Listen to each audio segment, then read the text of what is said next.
Hello bachcho, welcome to the Academy YouTube channel. Today we are going to see a new topic and that is derivation of relationship between commercial and SI unit of energy. It is important for both 9th and 10th. बच्चों ये कभी कभी boards में भी पूछ लेता है दो नंबर्स का, ठीक, और बोर्ड में हर नंबर मायने रखता है, याद रखना, ठीक है। छोटा ही से डेरिवेशन है लेकिन डिराइव करने को आता है बच्चों। तो आओ देख लेते हैं इसको कैसे करना है बहुत जल्दी से, ठीक। कमर्शियल यूनिट ऑफ एनर्जी बच्चों क्या होती है? Kilowatt hour, kilowatt hour. अब यहां हम देखते हैं किलोवाट आर होता क्या है, KWH, ठीक। अब किलोवाट आर और किसके इक्विवेलेंट होता है बच्चों? It is equivalent to unit. अब बच्चों जो हम लोग के घर में मीटर इलेक्ट्रिसिटी का बिल रहता है उसमें जो हम लोग के बिल्स आते हैं वो यूनिट के अकॉर्डिंग आते हैं ना, तो ये वही टर्म है, ठीक। और जो हम लोग का मीटर चलता है उसमें जो एनर्जी जो कैलकुलेट होती है वो किलोवाट आर बेसिस पे होती है, और जितना किलोवाट आर हम लोग का मीटर चलता है वही इक्विवेलेंट टू यूनिट बन जाती है, ठीक। अच्छा, और एसआई यूनिट ऑफ एनर्जी क्या होती है बच्चों? ये तो हम लोग पढ़ते चले आ रहे हैं, जूल, ठीक है। तो इसी का डेरिवेशन हम लोग देखते हैं, यही दोनों के बीच में हम लोग को रिलेशनशिप यहां पे देखना है, ठीक है। तो चलो और डायरेक्टली आते हैं हम लोग डेरिवेशन पे।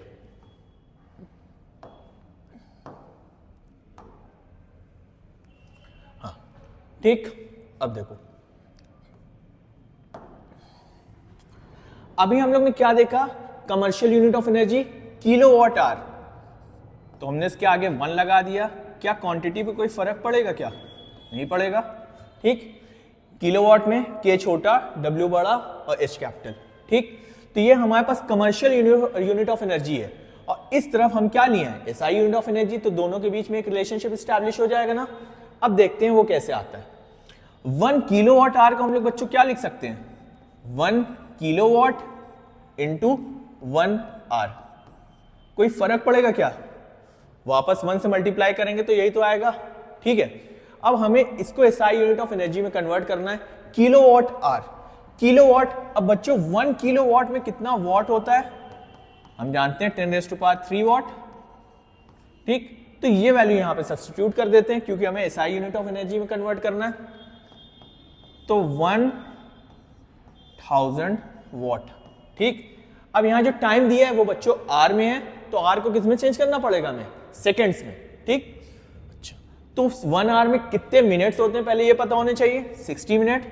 और 60 मिनट में बच्चों कितने सेकंड होंगे? 60 सेकंड होंगे। तो एक बार और 60 से मल्टीप्लाई करना पड़ेगा, कोई प्रॉब्लम नहीं है।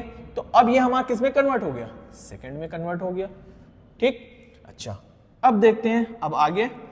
अब 1000 वॉट, अब यहां पे ये वॉट आ रहा है। वॉट किसका यूनिट होता है बच्चों? पावर का। और पावर का फॉर्मूला क्या होता है? Power is equal to work done upon time, work done upon time. तो इसकी अगर हम यहां पे बच्चों यूनिट देखें तो वॉट कैसे आती है भी हमें पता चल जाएगा। वर्क को हम हमेशा एसआई यूनिट क्या होती है वर्क की? जूल, और टाइम हमेशा सेकंड में रखते हैं। तो जूल पर सेकंड ही हमें क्या बनती है? वॉट, जिसको हम कैपिटल W से डिनोट करते हैं, जो यहां पे आई है, ठीक। तो वॉट की जगह हम जूल पर सेकंड लिख सकते हैं कि नहीं बच्चों? क्यों लिख रहे हैं अभी देखना। वॉट की जगह हमने लिख दिया जूल पर सेकंड, मल्टीप्लाई बाय 60 इंटू 60, 6 6 36 और 2 0 आगे लगा दो, और यहां पे सेकंड। तो हम बच्चों यहां पे क्या देख रहे हैं?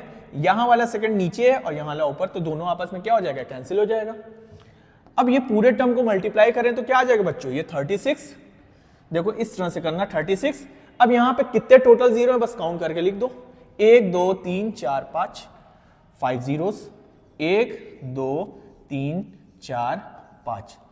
और यहां पे क्या बचा खाली यूनिट में? जूल बचा। यही किसकी यूनिट है? एसआई यूनिट ऑफ एनर्जी है।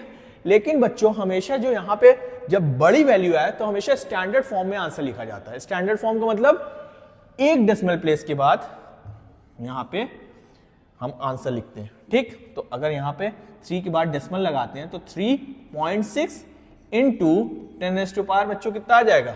1 2 3 4 5 6, 10⁻⁶ जूल। तो ये रिलेशनशिप आ गया 1 किलोवाट आर और एसआई यूनिट ऑफ एनर्जी के बीच में, ठीक। आई होप ये समझ में आया होगा, ठीक। ओके, अब हमसे आगे जुड़े रहें।